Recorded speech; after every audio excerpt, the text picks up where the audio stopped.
The principal of the orphanage, the principal, headmistress, head nurse, and CEO, is Dame Daphne Sheldrick.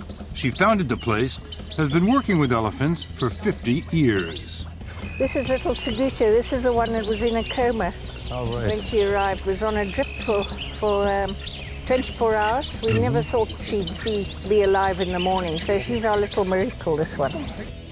Bob Simon in 60 Minutes introduced us to Dame Daphne Sheldrick and her remarkable elephant nursery in 2006 and again in 2009. Since then, Africa's elephants have become even more threatened. There are now about 500,000 left compared to 1.3 million 30 years ago.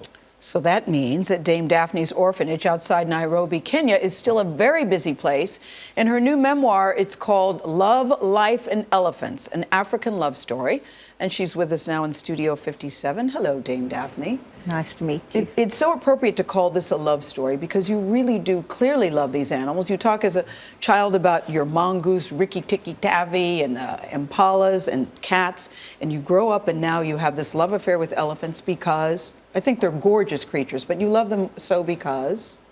Elephants are very human animals. And in fact, they're better than us.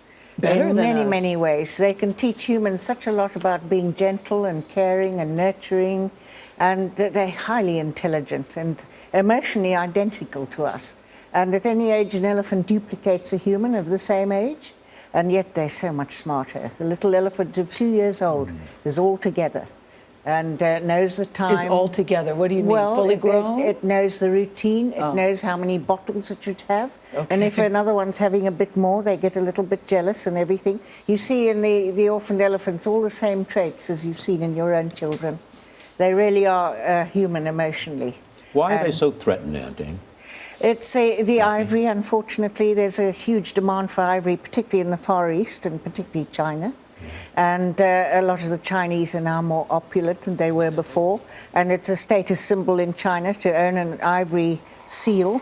It comes from the largest and the strongest land mammal, and there's a symbolic attachment. And what can be done to stop it? Well, as long as there's a trade in ivory and a demand, there will be elephants being killed for their tusks. So obviously ivory has to be banned totally, and the countries that burn their ivory stockpiles should be rewarded for doing so, because up until now the International Convention for Trade in Endangered Species has sanctioned the sale of South African stockpiles. And as soon as there's a legal market, then what we've seen, and this has been proved, the illegal tusks are laundered into the system. Poaching goes up. And the time when there was a total ban on ivory in 1989, only for a couple of years, bearing in mind that it takes 2 years for an elephant to be born and only 9 months for a human, so that puts it in the right perspective. But you know, when ivory was banned, that the poaching was controlled, but for not long enough. You know, unfortunately, it's all greed and trade, isn't it? It's all about trade. Yeah. And how long do elephants who have a complete life live?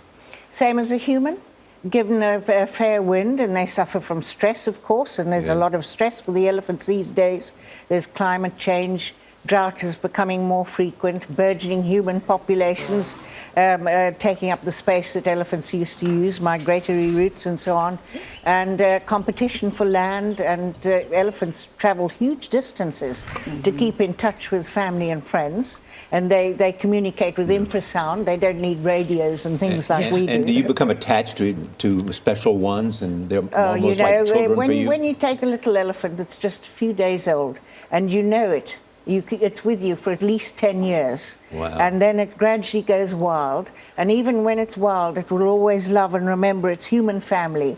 And if ever it's in trouble, it will come back to the humans that it loves. And some of our orphans now are having wild-born babies, and they bring the babies back to show the keepers that represented their human family and infancy, and encourage the men actually to go into the herd and handle the calf underneath the mother. And the last one that came back with her baby had 50 other elephants with her. Daphne, as a kid, I was always told you have a memory like an elephant. Elephants never forget. Is that true, that they never forget anything? It's absolutely true. And one of our orphans that's now in her 50s, remembered a man who was her keeper when she was 5. She just happened to come back and recognize this man. Nobody else knew who he was. As Colin first said, the work you do is very, very important. As you see, it clearly is catching on and striking. And the passion and the joy that it brings to you. There's huge reward, but a lot of sorrow as well. Yeah.